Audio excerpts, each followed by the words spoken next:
शुभ अपराह्न मु जयनारायण गत रविवार ओडिया साहित्यर विशिष्ट कवि आधुनिक कवि रमाकांत रथ देहत्याग कले।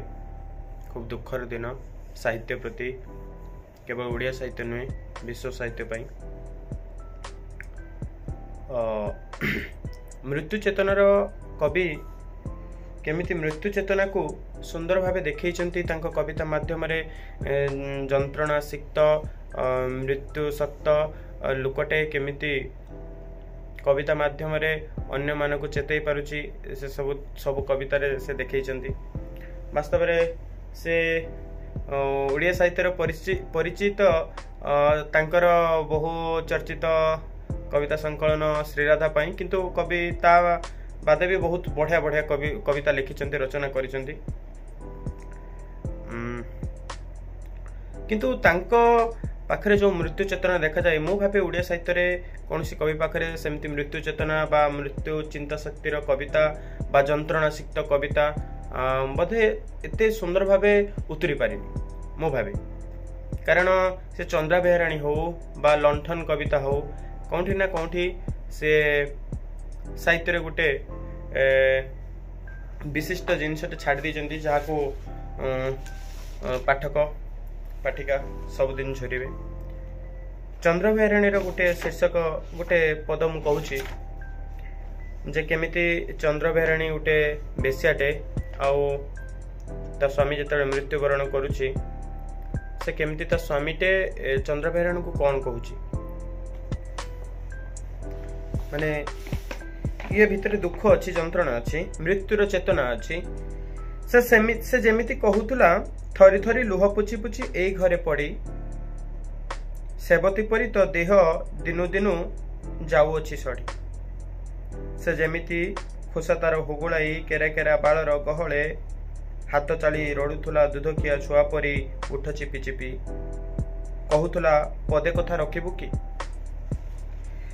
कहूतुला पदे कथा रखिबु की किछि भाबिबुनी मो छाती छुई तू कह मु जदि मरिबी तेबे तू कहार द्वितीय हबुनी।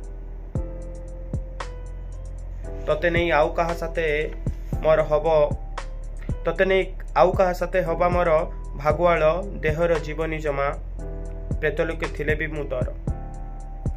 मु तते पाइछि केते भलो ताहा जानिछि केवल आकाश उपरे दियो दिन राति घटण झार। जने बेश्यार स्वामीटे मृत्युवरण करुची आ ता पूर्वर जो कथा से जानिनी ये बेश्या बोली, किंतु स्त्री को कहूची जे मु मरीगला पर तू कहार द्वितीय हबुनी, किंतु पेट प्रतिपोषण पाई से बेश्या सज जाइछि। सुंदर कविता।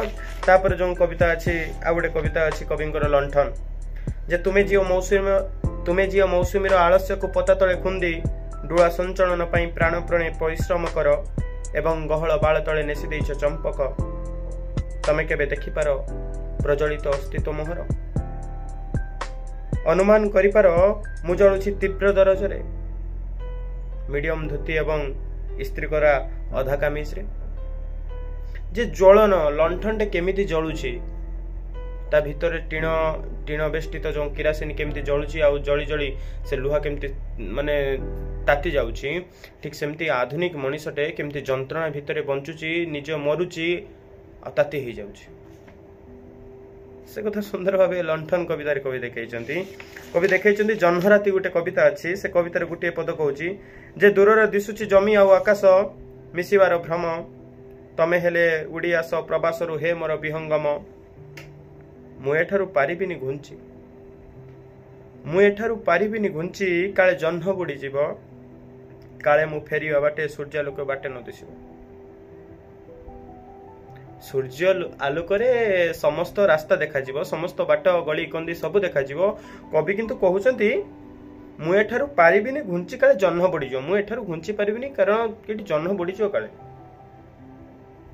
काले मु फेरिया बेले सूर्य आलोके बाट न दिसिब। कवि को सूर्य आलोक बाट दिशबनी केते गहन कथा देखंतु जे एते दिन एते लाइट अच्छी तापर भी मते बाट दिशबनी, किंतु मते बाट कोंठु दिसिब ना जह्न जेते आसीबो जह्न राति रे मते बाट दिसिब। कि कथा कि सुंदर कथा कि जंत्रणार कथा। ओडिया साहित्य समस्त पाठक अंतत थरे रमाकांत रथ को भोगीबार अछि, थरे पीबार अछि, थरे तांको भितरे बंचीबार अछि।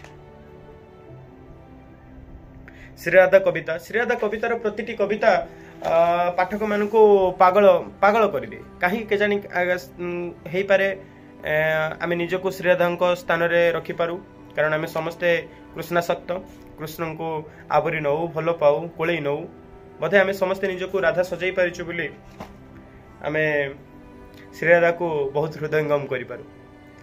श्रीराधार गोटे कविता अच्छी, गोटे पद अच्छी जे केही छुई नाऊ काहाको पदवी कथा कही नाऊ केही, केही छुई नाऊ काहाको पदवी कथा कही नाऊ केही, किए से परते जीव जे एपरी सारा राति गला पाए।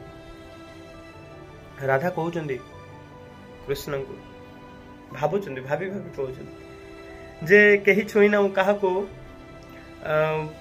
केही छुई नाऊ काहाको काहाको पदवी कथा कही नाऊ, किए से परते जीव जे एपरी सारा राति गला पाई। आगरु तुमको जहा जानिथिली तमे खाली ताहा नु, आगरु तुमको जहा जानिथिली तमे खाली ताहा नुह, तुम असररी अथच मो पाखे सब बेले रही थाओ। मदास अनुदास केबे तो केबे मो संहारकारी हो।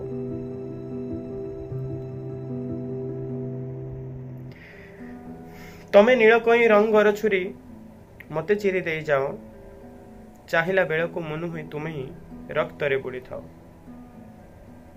आहा करू करू हसी हसी तमे मो बाट आगुली बस, न चाहिबी बोली आखि बुझीदेले हृदय भितर देश। राधा कहउचंती जे मु जेतबे न सुनिया पई चाहे तम स्वर मु तुमको देखिबेनी बोली आखि बंद कर देले तुम हृदय भितर देश। जे न चाहिबी बोली आखि बुझीदेले हृदय भितर देश, न शुणिबी बोली स्वर कान रुंधी देले तुमे अभिलाष पालटी अथय कर। राति रे तुमको मु छुईली नाही काले छुई दबा परे, तमे जो पानी जो पवन मु मिसी जीवी ता भितर। राति रे तुमको मु छुईली नाही काले छुई दबा परे, तमे जो पानी जो पवन मु मिसी जीवी ता भितर। काले जन्म जन्म तुमको लोड़ीबा कर्म फल सरी जीव, काले मो चेतना बाहर तुमर केउ रूप रही जीव। प्राण जाऊ प्राण थाऊ, जे प्राण जाऊ प्राण रहू, पाई न पाई पाइबा सुख दुख लगी थाऊ, पाई न पाई पाइबा सुख दुख लगी थाऊ। राधा कृष्ण को छुई पारु नांती, सहीटा ही जंत्रणा। एते पाखरे कृष्ण निबिड़ भावे बसिचंती, राति सारा राधा कृष्ण को पाखरे अछंती, किंतु कृष्ण को छुई पारु नांती। अब ए जंत्रणा राधा बंचिया पई चाहुचंती, जे कहउचंती जे मु जति तुमको छुई देबी ताले मु तो सरी जीवी, मु तो तुमे ही जीवी। आ रमाकांत रतंकटू अधिक सुंदर तमे को केही व्याख्या करि नांती। प्रतिटी श्रीराधा कविता हो, प्रत्येक कविता से तुमे को एते सुंदर भावे गठन करिसंती।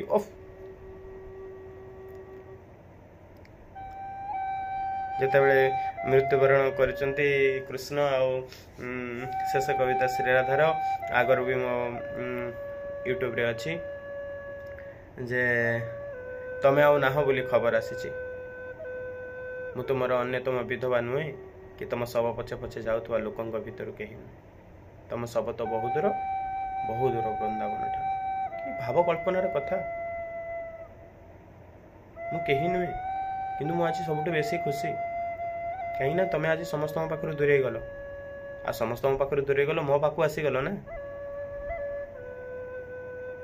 केमिति प्रेमिकाटे एमिति जहाँ को बेसी भल पाउची से मरीगला बेले से खुशी पारुची, एते निज जहाँ को भावुची तार देह त्याग रे ये एते खुशी केमिति ना। जमुना कूल को जिते बेले तमे मो पछे पछे आसीबो केही अब जानि परिबेनी, तमे तो अशरीर रही के आसीबो, किए जानिबो। केही मते तम सहित मिसिबा बेले केही मते आकट करिबेनी। कोन भाव कल्पर कथा ये केवल रमाकांत रथ ही लिखि पारंती भाबे मु। आ कवि को मु बहुत पढ़ी कहले ठीक हेनी। कवि को पढ़ी अल्पाधिक पढ़ी कविंकर गोटे कविता पेपर रे बाहरी संजोग वशतः जो कविता लिखिते रविवार कविता लिखिते संजोग वशतः कवि रविवार दिन मध्य देहत्याग कले। मु चाहे जे कवि को आमे समस्ते जाने जानिबा दरकार। कविंकर गोटे पुस्तक अच्छी सप्तम ऋतु जे ऋतु कौ ऋतु 6टी ऋतु थिला बेले कवि लिखुचंती सप्तम ऋतु आ कौ भावकल्पर से ऋतु होइतो भावंतु मृत्युर ऋतु से प्रतिटी धाड़ी रे से केवल मृत्यु को ही व्याख्या करचंती सप्तम ऋतु रे। मु गोटे कविता कहूची इथरे गोटे कवितार शीर्षक अच्छी बहिर ना होची सप्तम ऋतु। ये लिखुचंती मरिबा को जाउथवा लोक शीर्षक अच्छी मरिबा को जाउथवा लोक। मरिबा को जाउथवा लोक पर्वत देखिला बेले चेष्टा करे खुशी न हबाकू। मरिबा को जाउथवा लोक पर्वत देखिला बेले चेष्टा करे खुशी न हेबाकू। आकाश जदिबा पड़े आखिरे से फेराए आखि को। रास्ता कड़ गछंकर पेंथा पेंथा फूल देखि न देखिला परि रहे। से अन्यमनस्क दिसे जेहेतु मरिबा आगु तार दृष्टि नष्ट हुए। कौन ही कविता जे मरिबा को जाउथवा लोक पर्वत देखिला बेले चेष्टा करे खुशी न हो। पर्वत देखिले की खुशी होनी दूर पर्वत देखिले गोटे आंदोलित हुए भितर वाह केते सुंदर जगाटे पाखक जावाई इच्छा हुए। किंतु कवि कहते मरिबा को जो लोकटा जाउची से पर्वत देखिले खुशी हो पारुनी से समुद्र देखिले खुशी हो पारुनी से फूल देखिले हसु नहीं। आउ कौन हो पारे कवितार लास्ट लिखिचंती जे की शक्ति चलाई ताकू स्नेह नुहे उत्साह तो नुहे। एपरी किछि भाव उद्देश्य विहीन भावे जहाँ स्वयं चालू थाए एहीपरि किछि जार एक समय रे शक्ति थिला प्रतिक्रिया थिला एवं ता जीवनी शक्ति घटना चक्र रे आस्ते आस्ते शेष हो गला। एहीपरि किछि हबो मरिबा को जाउथुवा लोकर सदृश गड़ानी रास्तार एक चालक विहीन गाड़ी परी अटे तार बलक आयुष। जंत्रणार कविता ये मु तो कहबी मनीष जति कष्ट पाई रमाकांत रथ कवि हिसाब रे बहुत कष्ट पाई जंत्रणा पाई कौन पाई ना गोटे इंटरव्यू रे पचार जाइए आप कविता लिखि केते खुशी से कही जे खुशी होते मुझे कहीं कविता लिखती बोधे कारण खुशी सुखी जी के कविता माने से क्या किसी दिएनि। मु दुखी बोली मो दुख समस्त देदेवाई चाहे समस्त आगे बखाणी चाहे नारायणी बुक स्टोरी मु बिक्री होगापी चाहे।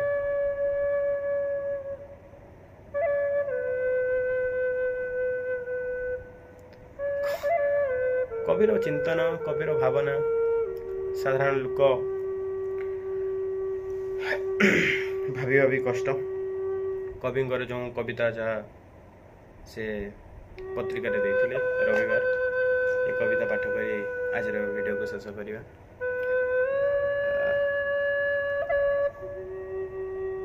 कवितार शीर्षक रविवार। रविवार ताकू केबे भेटी पारिले केते सुंदर भावे रविवार को आलोचना करछन्ती कवि। देखंतु जे रविवार ताकू केबे भेटी पारिलेनी केबे कामरू फुर्सत मिलेनी तो केबे आज रविवार बोली जानी पारेनी। रविवार स्वप्नटी राति पाहिले मु कौन देखी आ मो मने पड़े। रविवार धाऊ थाए ताकू पीछा करी धाइले भी तार पाखापाखि केबे हेले मु होई पारेनी। कवि रविवार को प्राणप्राणे चेष्टा करछन धरिया पई किंतु रविवार कवि को पाखको आसी पारनी। किंतु दुखर कथा परिशेष रे रविवार ही कवि को कब्जा करनी छी। कवि रविवार को कब्जा करिबा ता पादरे डेणा लगी थाए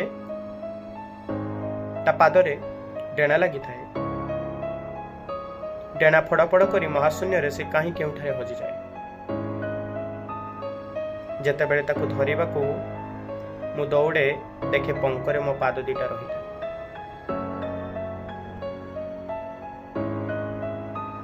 ରବିବାର ମେଘ ଦେଖାଯାଏ ସିନା, ତାକୁ କେବେ ଛୁଇଁ ହୁଏ ନା। ରବିବାର ସେ ଜଣକ ଯିଏ ଖାଲି ଆସିବ ଆସିବ କହେ ସିନା, କେବେ ଆସେନି। ରବିବାର କିନ୍ତୁ ଦିନେ ନିଶ୍ଚୟ ଆସିବ। ରବିବାର କିନ୍ତୁ ଦିନେ ନିଶ୍ଚୟ ଆସିବ, ମୋ ବିଛଣା ପାଖେ ଠିଆ ହୋଇ ମୋ ପରମାଇକୁ ଗେଲ କରିବ। କହିବ ଶୋଇଯା, ଏ ନିଦରୁ ତୁ ଆଉ ଉଠିବୁନି, ଏବେ ତୋର ଛୁଟି। କହିବ ଶୋଇଯା, ଏ ନିଦରୁ ତୁ ଆଉ ଉଠିବୁନି, ଏବେ ତୋର ଛୁଟି। ଏ ଛୁଟି କେବେ ହେଲେ ସରିବନି। ତୁ ରବିବାର ଖୋଜୁଥିଲୁ ପା, ନେ ରବିବାର ଆସିଗଲା, ଆଉ ସବୁଦିନ ତୋର ଛୁଟି ହେଇଯିବ, କେବେ ତୁ ଉଠିବୁନି। ଏବେ ତୋର ଛୁଟି, ଏ ଛୁଟି କେବେ ହେଲେ ସରିବନି।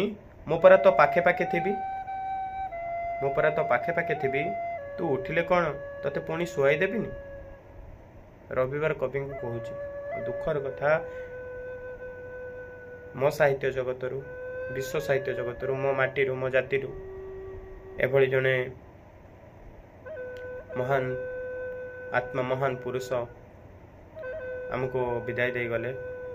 ଦୁଃଖ ବହୁତ ଲାଗେ, କିନ୍ତୁ ତାଙ୍କର କବିତା ଏମିତି ସମସ୍ତଙ୍କୁ ଆମକୁ ଜାଗ୍ରତ କରୁଥାଉ।